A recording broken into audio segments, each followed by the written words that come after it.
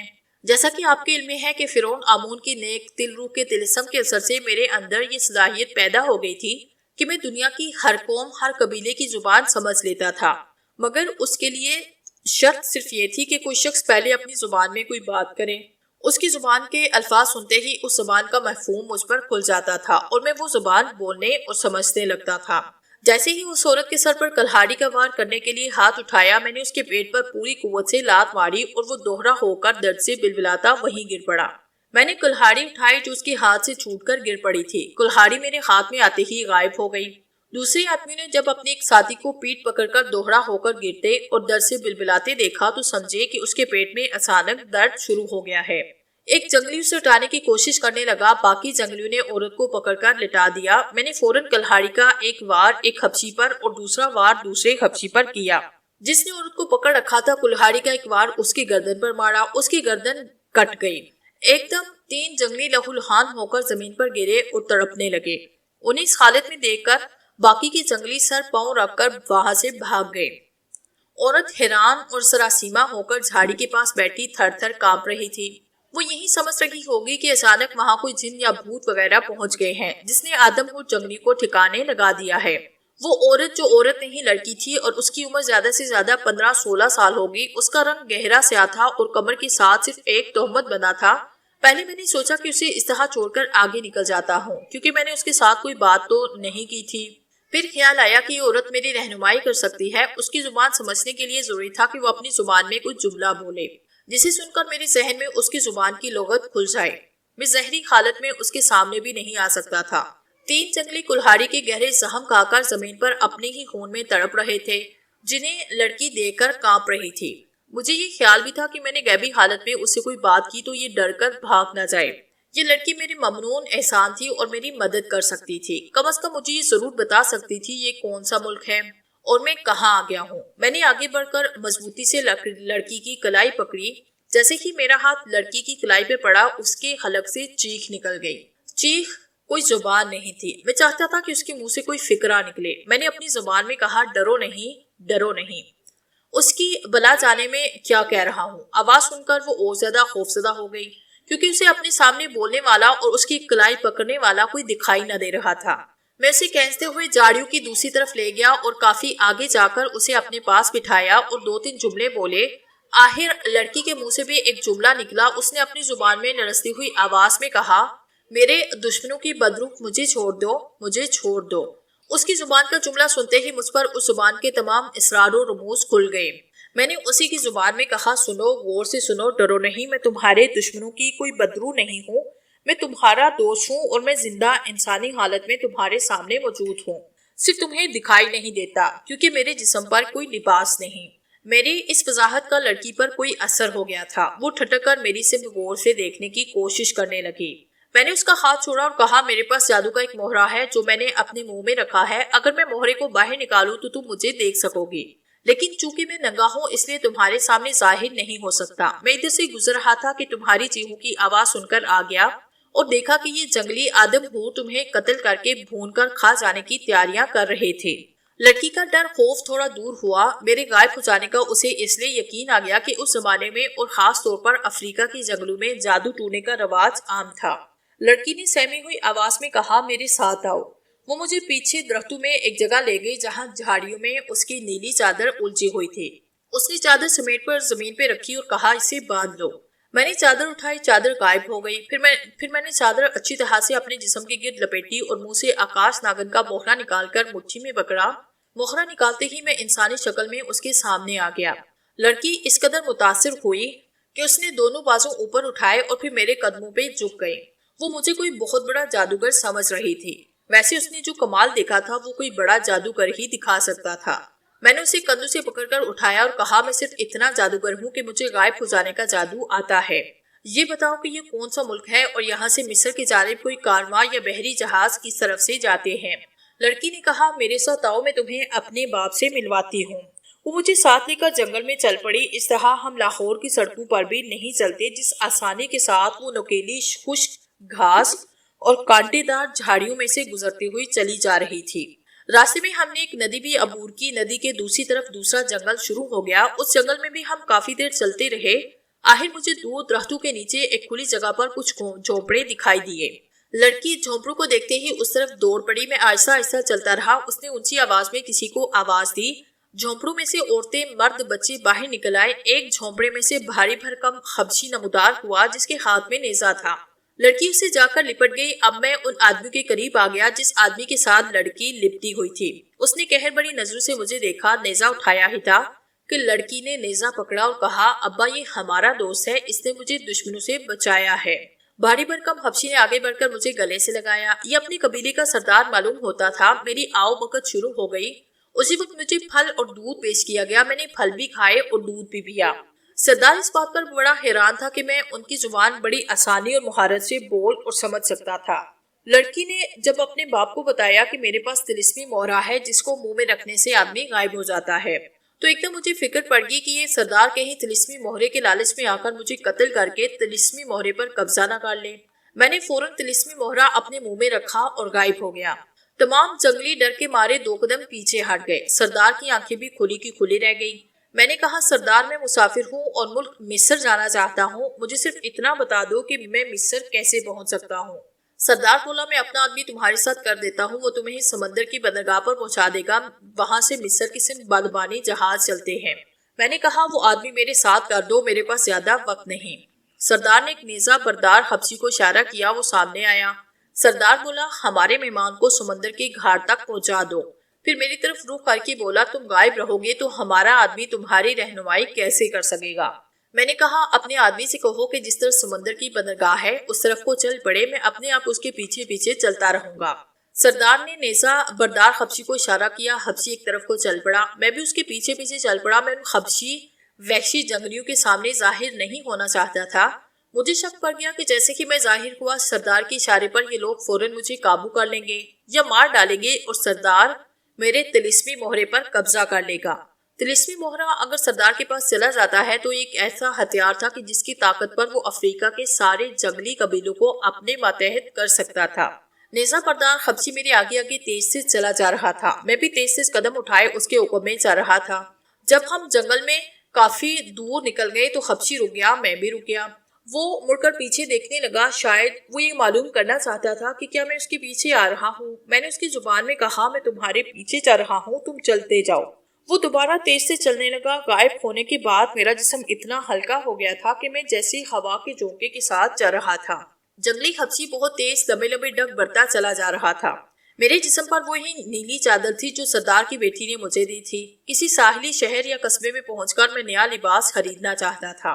وہ 2.5 گھنٹے کی مسافت طے کرنے کے بعد ہم ایک مختصر سے ساحلی قصبے میں آ گئے جس کی بندرگاہ پر کچھ بادبانی جہاز سمندر میں کھڑے تھے۔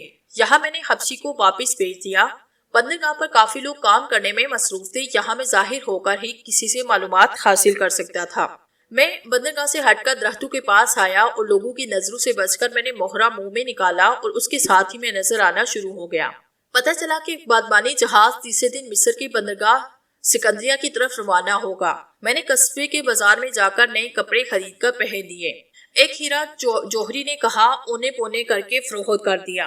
تیسرے دن ایک بادبانی جہاز میں سوار ہوا۔ 10-12 دن ابنائے بحرہ احمر کے سمندر میں سفر کرنے کے بعد سکندریہ پہنچ گیا۔ وہاں سے قافلے میں شامل ہو کر مصر کے دارالحکومت پہنچا۔ وہاں سے سیدھا دریا کنارے اپنے مکان پر گیا۔ کنچن مجھے دیکھ کر بے حد خوش ہوئی، کہنے لگی، تم اتنے دن کہاں کھو گئے تھے؟ معلوم ہوا کہ میں 1 مہینے کے بعد گھر واپس آیا ہوں۔ میں کنچن کو لے کر بیٹھا اور اسے پوری کہانی سنائی اور کہا، فوراً میرا تعویذ لا کر میرے بازو کے ساتھ باندھ دو۔ وہ لپٹ کر دوسرے کمرے میں گھسی اور تعویذ لا کر میرے بازو کے ساتھ باندھا، کہنے لگی، میں تو مایوس ہو گئی تھی کہ اب تم نہیں آؤ گے۔ میں نے کہا، کنچن، اب اس ملک میں رہنا خطرات کو اپنی طرف بلانے کے برابر ہے، یہاں سے کسی دوسرے ملک کی طرف چل نکلتے ہیں۔ اس نے کہا، ہمیں کسی ایسے ملک میں جانا چاہیے جہاں تمہاری اپنی دنیا میں واپسی کی کوئی صورت بن سکے، اور یہ کوئی ایسا ملک ہی ہو سکتا ہے جہاں جادو اور طلسم عام ہو، کیونکہ کوئی جادو طلسم کا ماہر ہی تمہیں تمہاری دنیا میں واپس پہنچا سکتا ہے۔ کنچن نے بڑا درست مشورہ دیا تھا، لیکن ایسا ملک کون سا ہو سکتا تھا؟ ویسے تو تاریخ کا وہ دور ہی ایسا تھا کہ جدید علوم اور سائنس کی روشنی کہیں نہیں پھیلی تھی۔ لوگ مظاہر فطرت کو دیوی دیوتا بنا کر ان کی پوجا کرتے تھے۔ اس اعتبار سے کسی بھی ملک میں مجھے کوئی ایسا ماہر جادوگر مل سکتا تھا جو میری مدد کر سکے۔ میں نے کنچن سے کہا، لگتا ہے میرا اپنی دنیا میں واپس جانا ابھی قدرت کو منظور نہیں۔ ہم مصر میں بھی نہیں رہ سکتے، مکان بیچ کر کارواں سرائے میں جا بیٹھتے ہیں، جس طرف کو کوئی کارواں جاتا ہوگا اسی طرف چل پڑیں گے۔ ہم نے مکان فروخت کیا اور کارواں سرائے میں آ کر بیٹھ گئے۔ معلوم ہوا کہ اگلے ہفتے ملک ایران کو ایک قافلہ جانے والا ہے۔ میں نے کنچن سے کہا، ایران آتش پرستوں کا ملک ہے، یہ لوگ جادو ٹونے کے سخت خلاف ہیں، اس لیے ہمارا ایران جانا بیکار ہے۔ وہ بولی، کچھ دیر اور انتظار کر لیتے ہیں، 1 ہفتے کے بعد جب ملک ایران جانے والا قافلہ تیار ہونے لگے گا تو پتہ چلا کہ یہ قافلہ ایران سے ہوتا ہوا آگے وادی سندھ کے شہر ٹیکسالا میں جائے گا۔ اس زمانے میں ٹیکسلا کا نام ٹیکشالا ہوا کرتا تھا۔ میں نے سوچا کہ چلو ٹیکسلا چلتے ہیں اور جا کر دیکھتے ہیں کہ جس شہر کو بعد میں پاکستان میں شامل ہونا تھا آج کل اس کی شکل و صورت کیا ہے۔ یہ ایک عجیب تجربہ تھا کہ میں پاکستان کے اہم شہر کو کئی صدیوں پیچھے جا کر دیکھنے والا تھا۔ چنانچہ ہم ایران سے ہوتے ہوئے وادی سندھ کی طرف جانے والے قافلے میں سفر کرتے ہوئے 2 ماہ کے عرصے میں وادی سندھ کے ایک ساحلی شہر میں پہنچ گئے جس کا نام عجیب سا تھا۔ اس زمانے کا ٹیکسلا گنجان آباد تنگ تنگ گلی کوچوں والا چھوٹا سا شہر تھا جس کی چاروں طرف اونچی دیوار تھی۔ ابھی میں اور کنچن ٹیکسلا کی ایک سرائے میں ہی مقیم تھے کہ معلوم ہوا کہ سکندر اعظم کی فوجیں ایران کو فتح کر کے ٹیکسلا کی طرف بڑھ رہی ہیں۔ میں سکندر کو دیکھنا چاہتا تھا اور یہ بھی معلوم کرنا چاہتا تھا کہ تاریخ میں جو لکھا ہے جب سکندر نے ہندوستان پر چڑھائی کی تھی